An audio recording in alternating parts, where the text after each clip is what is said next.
नमस्कार साथियों, मैं हूं एस मौर्य और आप देख रहे हैं मौर्य क्लासेस। और आज हम देखने जा रहे हैं गुप्त वंश के शासकों को और गुप्त काल से कौन कौन से प्रश्न अधिकतर परीक्षाओं में आते हैं, हम चर्चा करेंगे इस पर। चलिए आइए स्टार्ट करते हैं। जी हाँ, श्रीगुप्त ये गुप्त वंश के संस्थापक हैं।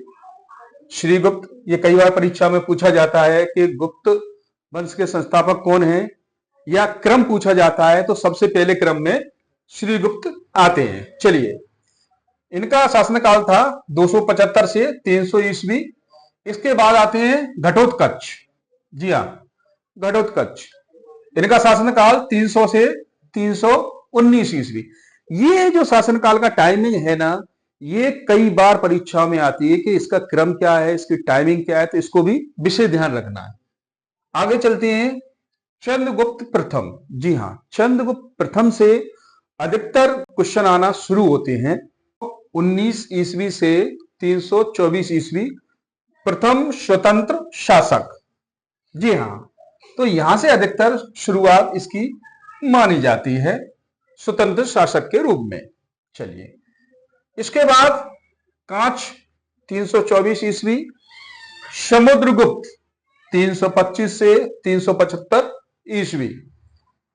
इस शासक के बारे में कई प्रश्न आते हैं। इसने उत्तर भारत में, दक्षिण भारत में कई विजय प्राप्त की और इन विजयों का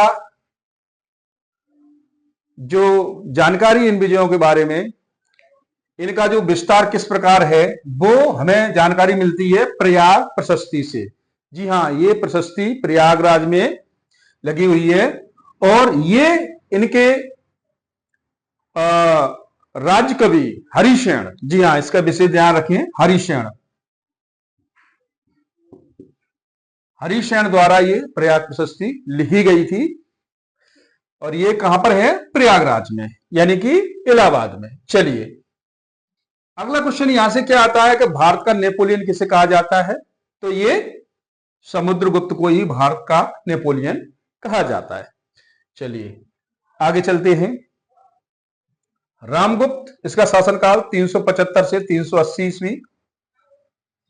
चंद्रगुप्त द्वितीय, इनका जो शासनकाल है वो है 380 से 412 ईस्वी। इन्हें चंद्रगुप्त द्वितीय विक्रमादित्य भी कहा जाता है और ऐसा माना जाता है कि इनके शासनकाल में फायान, जी हां, चीनी यात्री फायान इनके शासनकाल में आया था और इनकी जो सभा थी, इनकी सभा में 9 रत्न, जी हां, ये कई बार बड़ी बड़ी परीक्षाओं में आता है और कई लोगों को इसकी जानकारी नहीं होती है। जिस प्रकार अकबर के शासनकाल में 9 रत्न थे, वैसे ही इनके शासनकाल में, इनके दरबार में भी 9 रत्न थे। चलिए आगे, कुमारगुप्त। जी हां, कुमारगुप्त प्रथम 413 से 455 ईस्वी।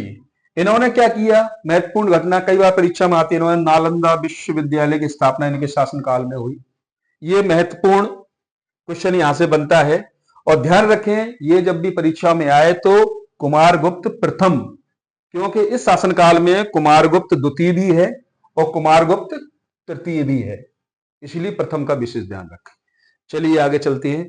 इसके बाद स्कंदगुप्त 455 से 467 ईस्वी। महत्वपूर्ण घटना हूणों का आक्रमण। जी हां, स्कंदगुप्त के शासनकाल में हूणों का आक्रमण हुआ। यह महत्वपूर्ण घटना है, कई बार परीक्षा में आती है, इसका विशेष ध्यान रखें। चलिए आगे, पुरुगुप्त का शासनकाल 467 से 473 ईस्वी। कुमारगुप्त द्वितीय 473 से 476 ईस्वी। इसी प्रकार आगे क्रम में बुद्धगुप्त, वैनगुप्त, भानुगुप्त, नरसिंहगुप्त, बालादित्य, कुमारगुप्त तृतीय और अंतिम शासक 550 ईस्वी विष्णुगुप्त। तो ये है इनके शासकों का क्रम और महत्वपूर्ण घटनाएं गुप्त वंश के बारे में। चलिए आज के लिए इतना ही।